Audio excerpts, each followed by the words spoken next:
Yo, what's going on guys? It's your boy KPR bringing you guys another video on the finals. Today, I'll be going over the controller settings because I'm sure some of you guys are still confused and need some explanation in order to choose the best settings for you guys. I will not title this video the best settings for like controller players because there's really no point in doing that. Everyone's different. You guys should test out on your own. I'll show you guys my preferred settings, but they're not the best settings at all.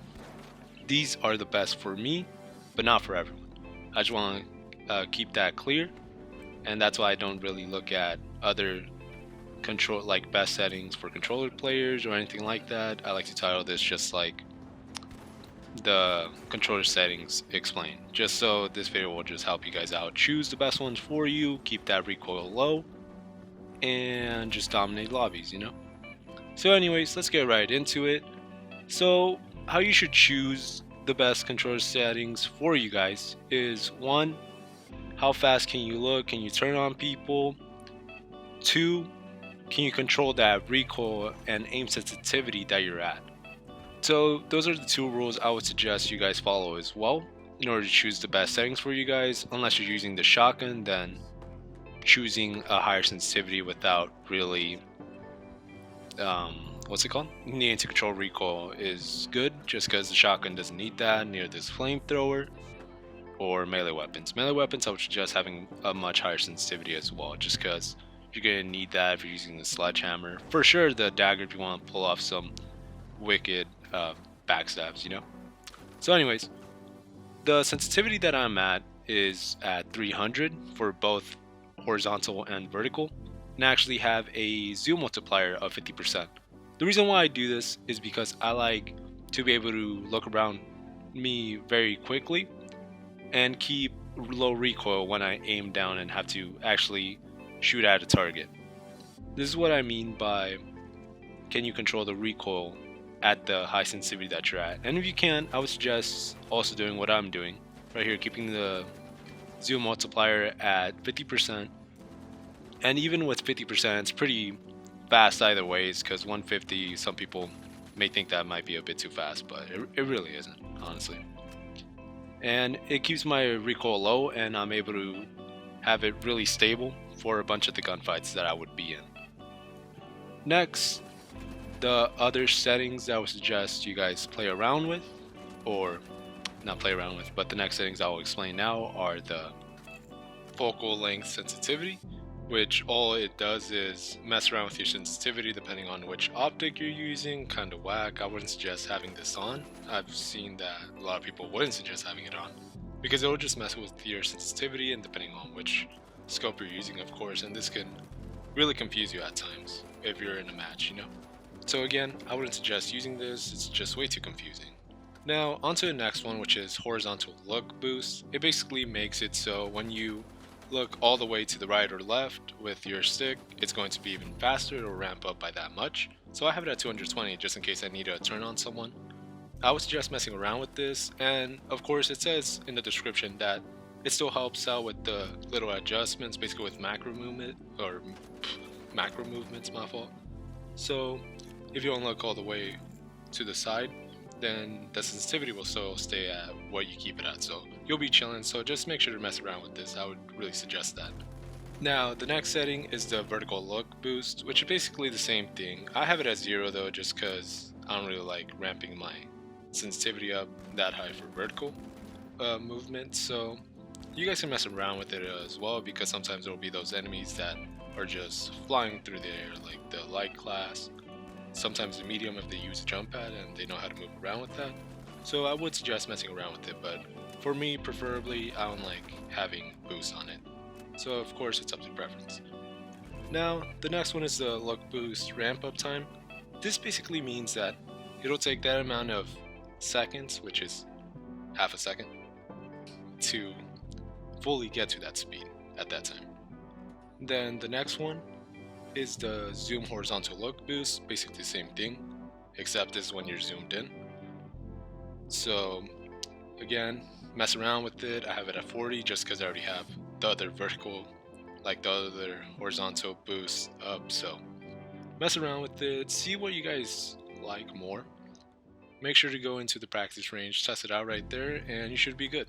Make sure you're able to control the recoil as well. Next one's also the same thing, except this is vertical look boost. Again, I have it at 40, I'm pretty sure that was the default, I just didn't mess around with it just because I like the settings it's already in. I forgot to mention as well that the zoom boost ramp up time is only when you're hip firing and not zooming in. The next setting is the zoom look boost ramp up time, which is the one when you're zoomed in. So keep that in mind. You can have it at 0 of course for both of those settings, and that means that it'll always be at that boosted sensitivity speed. So just make sure to mess around with it if you guys want it on at all times. If you guys want to have such a fast, not ADS, such a fast sensitivity, then keep it high. If you guys don't want it to be that high, then of course you guys can ramp up the time or just have the boost sensitivity at 0. So just play around with those settings, see what you guys feel comfortable with. The next setting is the aiming inner dead zone, which this is just the dead zone in which it tracks your movement for your right stick. So basically we have stick drift, this is good, so you guys can set it up higher so it doesn't detect those small drift that you have. Of course this depends on the intensity of your drift, in case you have it, and if you don't then you guys can of course set it to 0. And if you guys want to check if you have drift, set it to 0 and it'll show whether you have drift or not. I have a little bit of drift, which kind of sucks, but it's something that's really negligible just because it's really low. The next one is the movement inner dead zone, which that's for the left stick, in case you guys don't know. So you guys can again set it to 0 if you guys have no drift, or if you guys want to check for drift, then set it at 0. You guys can also check in your guys' controller settings, I'm pretty sure, like in the Xbox or the PlayStation, whatever you guys may be on. These settings are mostly just to be able to register those small movements, so you guys can set it up much lower and it'll register the movement right away no matter how small it is. So you guys can also play around with that. Default settings I'm pretty sure 10 and 15. 10 for the aiming inner dead zone and then 15 for the movement inner dead zone.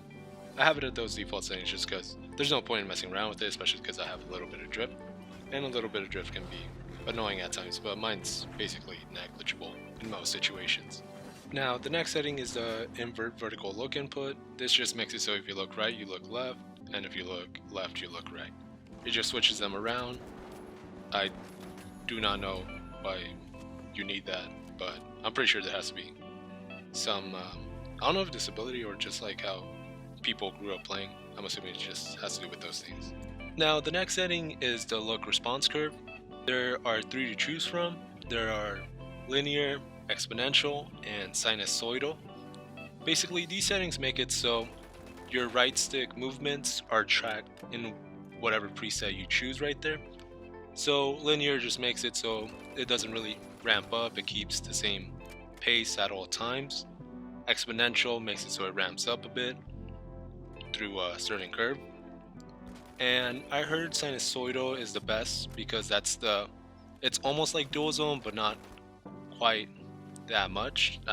I don't know how people are explaining it, but anyways, it's not really dual zone, and dual zone is typically known as the best one, but whatever you guys want, you guys choose of course.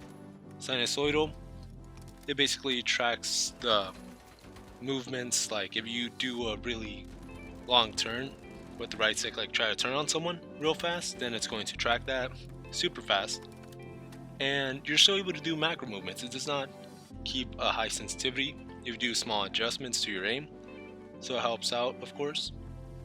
And the other ones, they just ramp up a bit, not always, like linear. I don't think too many people choose linear. I go with exponential usually, but that's just because I like exponential. I use the other ones sometimes depending on the game, but again it's up to preference for you guys. The next setting is the look acceleration. This basically makes it so your sensitivity accelerates at that rate. So if you have it at 100 or 0%, it'll always be boosted the entire time. There won't need to be any acceleration for you, excluding the other settings that I mentioned before this. And if you have it like at 1 between 99, the lower you have it, the less it'll accelerate, and it'll take much longer. Sensitivity will be very low at the start, and the higher you have it, it'll accelerate at a much faster pace. I always keep it at 0. I like having my sensitivity the same most of the time, unless I want to do some fast movements and in case I gotta do some other bull. with the right shield they have in this game in order to block some shots. So yeah, again, mess around with this. If you guys want to have a ramp up time to your sensitivity, mess around with this, and also mess around with the next two, not sensitivity, but controller settings I'm going to talk about, which is sprint behavior. This is already set to toggle. Keep it at this. I wouldn't suggest changing it at all. But if you like to press on your right stick or hold your right stick, or not right stick, my fault, the left stick the entire time to sprint, then go ahead. But this just makes it so when you press the left stick and you're still moving forward, it'll keep on sprinting. You won't have to hit it again. And of course, if you want to stop sprinting, you just press your left stick again and it'll stop sprinting for you since it's on toggle. The next one is the crouch behavior. This makes it so once you hit crouch once, for me it's B, it'll just be crouched the entire time. I have it at toggle just because you're already able to crouch spam pretty good even if it's in toggle. But usually if you have it in press or hold, it'll just make it so it's much faster to crouch spam. But the toggling one's already good, so of course mess around with it if you guys want. Now, for this one, it's called the zoom behavior. Keep it in hold because it's so weird when games make it by default or don't even let you change it when you zoom in and it's just a toggle. In Overwatch, Ana has this. I don't like it. I just have it so it's on hold just because it feels so weird at times. Because sometimes you have to quick scope and it won't be that good. And you're also able to do some little tomfoolery with it with the aim assist, so I would suggest having it in hold instead.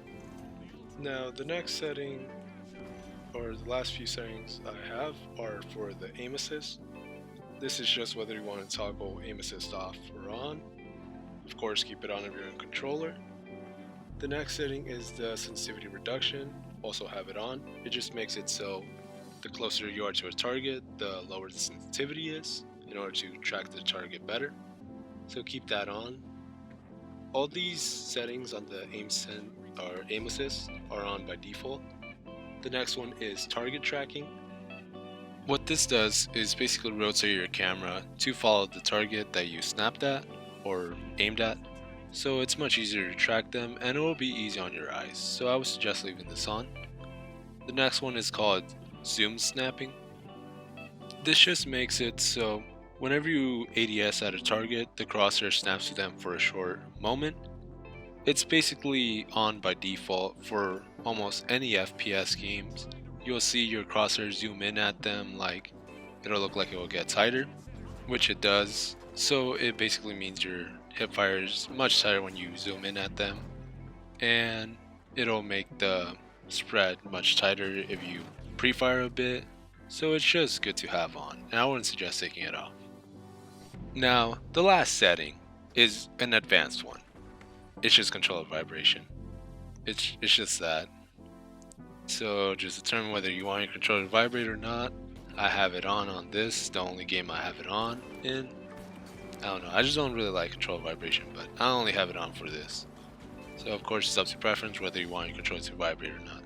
So whack how is the only supposedly advanced one. It should have just been at the top, like one of the first few options you choose from just to toggle it off or on. Alright, so those were all the settings.